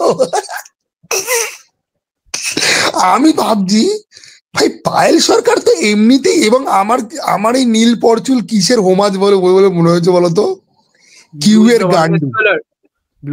না না না না না না, কিউ এর গান্ডু। কিউ এর গান্ডুর সব থেকে রঞ্চি সেক্স সিন যেটা ওই, আচ্ছা ওই ছেলেটা কোথায় গেল, অনুব্রত গান্ডুর হিরো? ওই ছেলেটা এখন অন্য কাজ করছে, ওই ছেলেটা এখন ইন্ডাস্ট্রিতে কাজ করে, অন্য কাজ করছে। দুর্দান্ত অভিনয় করে, সে চাই বলো তাই বলো, কিন্তু ও এখন অন্য কাজ করে। তো যাই হোক, মোদ্দা কথা সিনেমাটা ভাই এনজয় করেছি প্রচুর। আর ভাই এই সিনেমাটার কিছু ফোর্সড নেগেটিভ রিভিউ ভাই, এই ব্যাপারে তুই আমায় বল। মানে আমি জেনুইনলি ভয় পাচ্ছিলাম যে আমার হয়তো সিনেমাটা দেখে আমার ভয় একটাই লাগছিল যে আমার সিনেমাটা হয়তো খারাপ লাগবে, কারণ সিনেমাটা প্রচন্ড ডেরিভেটিভ। আমি ভেবেছিলাম প্রচন্ড ডেরিভেটিভ হতে পারে, that is the only reason খারাপ লাগতে পারে। সিনেমাটা থেকে বেরিয়ে এসে আমি ফার্স্ট কথাই আমি আমার একটা বন্ধুকে মেসেজ করে লিখলাম যে এটা তো অতটাও ডেরিভেটিভ নয় যতটা লোকেরা বলছে, যা যা নেগেটিভ। না না না না না না, শোনো, নেগেটিভ রিভিউ দেওয়ার না সাইকিটা এখানে অনেকগুলো জিনিস রয়েছে। এক, তোমার জেনুইনলি বাজে লেগেছে, and you are very clear যে তোমার কেন বাজে লেগেছে। কেউ কেউ লিখছে যে আমি আমার টাকা ফেরত চাই, আমি আমার বরের সাথে দেখতে গেছিলাম এত রক্ত। আরে ভাই, তো তুমি ট্রেলার না দেখে গেছো কেন? আমি একাডেমি অফ ফাইন আর্টস এর যে পোস্টার, যেটা বুক মাই শোতে মাসের পর মাস ধরে অ্যাভেলেবেল ছিল, তাতেই ক্লিয়ার হাতে বন্দুক নিয়ে একটা শুধু পোস্টারে শুধু হাত আর বন্দুক, কোনো ক্যারেক্টারের মুখ কিন্তু নেই। ওকে, ওখানেই তুমি জানো যে এই সিনেমাটা হচ্ছে কি অ্যাকচুয়াল কিল বিল সোসাইটির নাম হতে পারতো এই সিনেমাটার। ঠিক আছে, ওকে, তুমি ট্রেলার না দেখে গেছো সিনেমাটা দেখতে? প্রচুর ভায়োলেন্স, প্রচুর সেক্স। আরে এই গল্প কাদের গল্প? সমাজের একদম নিচু স্তরে যারা গুন্ডাগিরি করছে, স্মাগলিং করছে, ঠিক আছে, গ্যাংস্টারের আন্ডারে কাজ করছে, তাদের গল্প। সেখানে তুমি ফুলচন্দন তুমি এক্সপেক্ট করবে? 2 নম্বর কথা, একজন দেখলাম ভোজপুরি সিনেমার সাথে কম্পারিজন করেছে যে ওদের ইন্ডাস্ট্রিও ডুবে গেছিল। বাল, সারা বছর তুমি কোনো সিনেমা দেখো না, তুমি ট্রেন্ড বুঝে এই সিনেমা নিয়ে অনেক কথা হচ্ছে তবে আমি দেখতে যাব। তুমি একজন রেগুলার অডিয়েন্সই না, তুমি জানোই না বাংলাতে কি কি কাজ হচ্ছে। পাটলিগঞ্জের পুতুল খেলা নিয়ে বলে বলে মুখে ফেনা উঠে গেছে, কটা লোক দেখেছে? আরে তুমি ধ্রুবর আশ্চর্য জীবনের নামও শোনোনি। আরে শোটা তো রইলই না। পাটালিগঞ্জে পুতুল খেলা, ধ্রুবর আশ্চর্য জীবন, জলপাইগুড়িতে দেখেছে 2 দিন, আমি গুনেছি 2 দিন। একটা লোকের তো মিনিমাম টাইম লাগে ভাই গিয়ে সিনেমাটা দেখবো যে। তুই আমি এই বছরের কতগুলো সিনেমা যেগুলো এই একাডেমি অফ ফাইন আর্টস এর ক্যাটাগরিতেই পড়ে কিন্তু কোনো ভিজিবিলিটি পায়নি। ভাগ্যলোক এত ভালো নয়, কিন্তু ভাগ্যলক্ষ্মীও কিন্তু ট্যারেন্টিনোর থেকে কিন্তু প্রচুর জিনিসপত্র কিন্তু নেয়। ওকে, ভাগ্যলক্ষ্মী তুমি দেখো যদি, ওই ডেট প্যান কমেডি, এরকম কুইক এডিটিং, আতরাঙ্গি ক্যারেক্টার, লাস্টে গিয়ে একটা মেক্সিকান স্ট্যান্ড অফের মতো হচ্ছে। ভাগ্যলক্ষ্মী কিন্তু এবছরের শুরুতেই কিন্তু অ্যাটেম্প কিন্তু নিয়েছিল। ধ্রুবর আশ্চর্য জীবন, গ্রিস আমাদের দেশ নয়, once upon a time in Calcutta, পাটালিগঞ্জের পুতুল খেলা, এই সিনেমাগুলো কিন্তু এর মধ্যে বেশ কয়েকটা সিনেমা আছে যেগুলো একাডেমি অফ ফাইন আর্টস এর থেকেও ভালো সিনেমা। আমাকে যদি কেউ বলে যে 2025-এর কি academy of fine arts best, না ভাই, না। পাটালিগঞ্জের পুতুল খেলার কনটেক্সট এর থেকে অনেক বেশি ডিপ। পলিটিক্স কি করে মানুষকে আলাদা করে ডিভাইড অ্যান্ড কনকার করে, এবং সেটাকে ওরকম কমেডি দিয়ে 3খানা পলিটিক্যাল দলকে চেটে, ঠিক আছে, থ্রু কমেডি অত কনভিন্সিং হতে। আমি যদি ডেপথ আর রিচনেস এর কথা যদি বলি, পাটালিগঞ্জের পুতুল খেলা কিন্তু এর থেকে বেশি, তুমি যে বললে না যে থিমেটিক ডেপথ নেই, পাটালিগঞ্জের পুতুল খেলাতে এর থেকে প্রচুর বেশি ডেপথ রয়েছে ভাই। আমি যদি বলি যে কোন বাংলা সিনেমা এর থেকে বেটার, আমি দুটো বলবো। দুটোর মধ্যে একটা বলা ঠিক হবে না, কারণ আমি সিনেমাটা দেখেছিলাম 2021 সালে, সেটা হলো once upon a time in Calcutta. ওটা অফিসিয়ালি এই বছর দেখেছি, আমি দেখেছিলাম 2021 সালে, সেই জন্য আমার ঠিক 2025 সালে খেলা ঠিক হবে না। তো ওটাকে যদি আমি বাদ দিই, তাহলে এটার থেকে শতগুণ বেটার হলো যে সিনেমাটা নিয়ে আমার কথা বলার ইচ্ছা ছিল তোর সাথে, আমার মনে হয় একটু কথা বললে ভালোই হয়, সেটা হলো পুতুল নাচের ইতিকথা। অ্যাবসলিউটলি এগ্রি করছি আমি, অ্যাবসলিউটলি আমি এগ্রি করছি, ঠিক আছে ভাই। তো এই সিনেমাটা, এবারে তুমি আমাকে বলো, এবার তুমি আমাকে একটা কথা বলো, এই সিনেমাটা ব্যানের জন্যই হোক, ব্যানের জন্য তো এত বড় হিট তো হয়নি। এত বড় হিট কেন হয়েছে?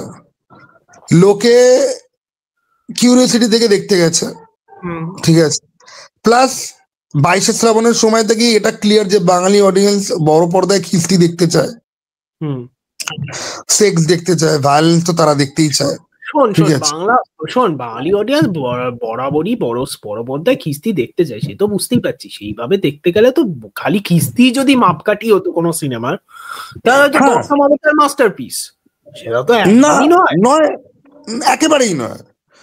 22শে শ্রাবণ মাস্টারপিস মনে হয়, তার কারণ হচ্ছে 22শে শ্রাবণে খিস্তির সঙ্গে সঙ্গে কন্টেক্সট ছিল, দশম অবতার সেখানে ঝুলায় পুরোপুরি। এবার পুতুল নাচের ইতিকথার মতো সিনেমা কেন হিট করবে না? কারণ ওটা যতটা অনুভূতি সম্পন্ন, নুয়ান্স একটা ফিল্ম, যে তোমাকে রিগ্রেট নিয়ে ভাবাবে, তোমাকে জীবন সম্বন্ধে উপলব্ধি করাবে, ঠিক আছে, সময়ের ভ্যালু বোঝাবে, সুযোগের ভ্যালু বোঝাবে, যে আমাদের লাইফ আমরা যেরকম ভাবে ভাবি সেভাবে অ্যাকচুয়ালিতে কিছুই হয় না আলটিমেটলি গিয়ে, ঠিক আছে। আমরা কি করে জীবনটাকে আমরা জয় করবো ভাবতে ভাবতে আমরা জীবনের কি করে দাস হয়ে যাই, সেই সিনেমা দেখার জন্য অডিয়েন্স তৈরি নয়। পুতুল নাচের ইতিকথাটা বই থেকে আসে, নন্দনের মতো জায়গায় চলেছে, কটা লোক দেখতে গেছে ভাই? আর না, আমার এখানে আরো কয়েকটা ব্যাপার আছে। 1 নম্বর ব্যাপার হলো পুতুল নাচের ইতিকথা আমাকে একটা বন্ধু বলেছিল, which is justified। সেটা হলো পুতুল নাচের ইতিকথা তুমি সিনেমা হিসেবে যতই বানাও, আলটিমেটলি তোমার প্রথম শ্রেণীর যেসব অডিয়েন্সরা যাবে তারা আলটিমেটলি বইয়েরই ফ্যান। পুতুল নাচের ইতিকথা বলে একটা সাহিত্য ছিল, ওই বইয়েরই ফ্যান। এখন ব্যাপারটা হলো আমি বইটা পড়িনি, আমার মতো লোকজন যেমন প্রচুর আছে, আমার মতো এরকম লোকজনও প্রচুর আছে যারা পুতুল নাচের ইতিকথা কি সেটা জানেই না। তারা কেন দেখতে যাবে? তো প্রথম শ্রেণী কারা যাবে? যারা বইটা পড়ে দেখতে গেছে। এখন প্রবলেমটা যেটা দাঁড়িয়ে গেছে, সেই বইটা হলো, আমি না পড়েই বলছি, আমি জানি, কারণ যারা যারা বই পড়েছে তারা নিজেরা বলেছে বইটা হলো নাকি মানে একটা টাইপের, মানে বলা যেতে পারে ওয়ার্ল্ড, মানে one of the best Bengali novels ever written. মানে বইটার নাকি তুলনা হয় না। তো ওই রকম যদি মাপকাঠি থাকে, এটা বাধ্য যে তোমার সিনেমাটা ভালো লাগতে পারে না, বা ভালো অতটা লাগবে না, কারণ ওই রেঞ্জে পৌঁছতেই পারে না।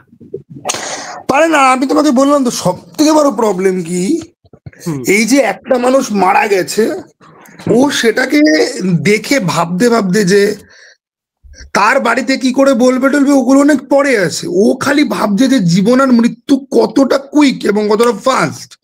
মৃত্যু যে কোনো মোমেন্টে হতে পারে, কি করে হতে পারে, ঠিক আছে? এবং ওর লাইফের কি কি অপূর্ণ রয়ে গেছে সেটা নিয়ে আবিরের ক্যারেক্টারটা, মানে মেন ডাক্তারের যে ক্যারেক্টারটা, সে ভাবছে। শশী বেসিক্যালি, হ্যাঁ শশী। বইয়ের প্রথম 8-9 পাতা ধরে শশীর জীবন সম্বন্ধে উপলব্ধি, এবং শশী একজন ডাক্তার যার জীবন মৃত্যু নিয়ে বিজনেস। সেখানে ও গ্রামে গিয়ে আটকে গেছে, কিন্তু গ্রামের এই রূপগুলো দেখে ও ঠিক ডাইজেস্ট করতে পারছে না, এবং ওর ফ্লাড অফ থটস আসছে মাথার মধ্যে।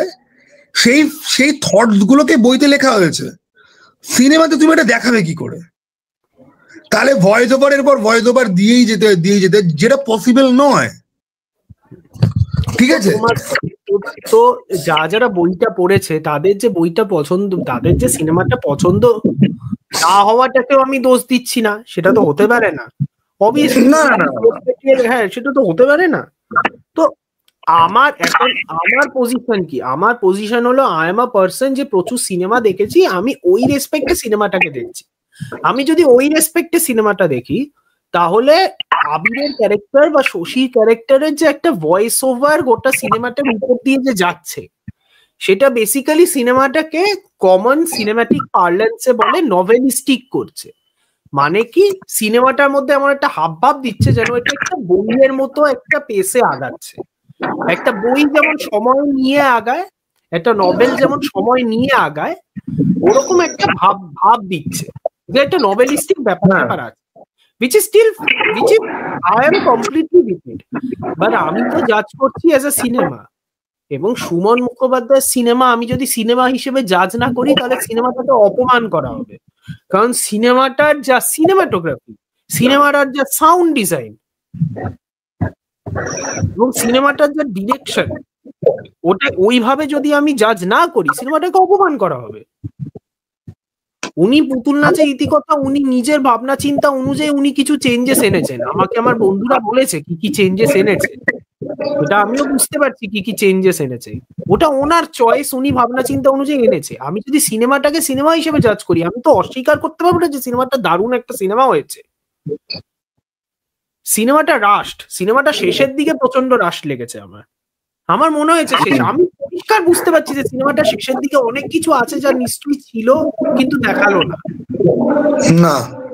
কিন্তু সিনেমাটার ওই সিনটা যেখানে ধৃতিমানের ক্যারেক্টারটার সাথে ওর যে একটা মানে ফিলোসফিক্যাল ডিবেট, তারপরে যে ধৃতিমান এবং ওর ওয়াইফ যে মানে চেষ্টা করে আর কি মরবে, যাতে ওর যে প্রুভ করছে যে আমি ভিশন দেখেছি এবং আমার একটা আইডিওলজি আছে, আমি ওই আইডিওলজির জন্যই মরবো, ওই ভাবনা চিন্তাটা বোঝানোর ব্যাপারটা আমার যায় আসে না যে বইতে ওভাবে মরেন। সিনেমাতে যেভাবে দেখিয়েছে আমার এফেক্ট লেগেছে, আমার পয়েন্টটা দারুণ লেগেছে। এন্ড अगेन সিনেমাটা এত সুন্দরভাবে শট, সিনেমাটা এত ভালোভাবে অ্যাক্টেড, তুলনা হয় না। মানে কি বলবো আমি এটাতে, সেটাই। এটা আলাদা করে কিছু বলার নেই। সেজন্য আগেন ঘুরে পেঁচিয়ে সেই এক কথাতেই আসতে হয়, ঠিক আছে? বাংলা ফিল্ম ইন্ডাস্ট্রিতে সিনেমা বের হয় 80% খাজারশো সিনেমা বের হয়, আমি ধরে নিই। সেটা কোনো জাস্টিফিকেশন নয় যে যেসব ভালো সিনেমাগুলো বের হয় সেগুলো আপনারা সাপোর্ট করবেন। এটাতে কি ঝামেলা আছে? ঝামেলা নিশ্চয়ই আছে, সিনেমাগুলো রিলিজ পায় না। সেই জন্য আমার সিনেমাগুলো ব্রডার রিলিজ পায় না, তোমরা কথা পর্যন্ত বলো না। ইভেন কি এ সমস্ত সিনেমার ক্রিয়েটাররাও ধরে রেখেছে ওই তো নন্দনে একটা শো পাবো, সেখানেই আমার যা হবে তাতেই আমার চলে যাবে। ওটিটিতেও সেগুলো আসে না। পুতুল নাচের ইতিকথা তাও হইচইতে এসে গেছে, ঠিক আছে? পুতুল নাচের ইতিকথা হইচইতে এসে গেছে, তার অনেক কারণ আছে। 1 নম্বর, সিনেমাটা তৈরি হয়েছিল ফেস্টিভ্যাল অডিয়েন্সের জন্য, একদম বাংলা কথা। সিনেমাটা তৈরি হয়েছিল ফেস্টিভ্যাল অডিয়েন্সের জন্য। সিনেমাটা ওই একটা ফেস্টিভ্যাল ক্যাশে আছে, ওই জন্যই এসবিএফ কিনেছিল রাইট, সেই জন্য তাড়াতাড়ি বেরিয়ে গেছে। তাহলে নজরের ভেড়াটা কি এদের কেনার কোনো চান্স আছে? আর হইচই তো এমনিতেও তো আনফিল্টার্ড পানু দেখানোর তো এক্সপার্ট। নজরের ভেড়াটা কিনুক না হইচই। নজরের ভেলাটা হয়তো বেশি হয়ে যাবে ওদের জন্য। নজরের ভেলা যদি কিনতে হয়, আমি বলবো একটা অফবিট চয়েস। নজরের ভেলা যদি কোনো স্ট্রিমিং সার্ভিসকে কিনতে হয়, ভাই মুভি কেন ভাই, নেমে বড় মুভির বড় খাই, বছরে 2000 টাকা লাউড়া।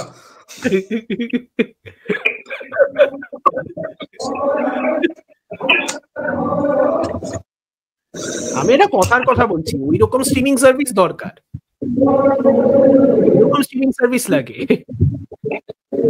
শোনো ভাই, at the end of the day Bangla film industry থেকে খাদস্য খাজা বাংলা সিনেমা বেরোচ্ছে। বা 2025-এর প্রথম দিকে 3টে বাংলা সিনেমা ফিল্ম ফেস্টিভ্যালে গেছিল। একটা হলো পুতুল নাচের ইতিকথা, একটা হলো নজরের বেলা, আর একটা হলো ঈশান ঘোষের মরীচিকা।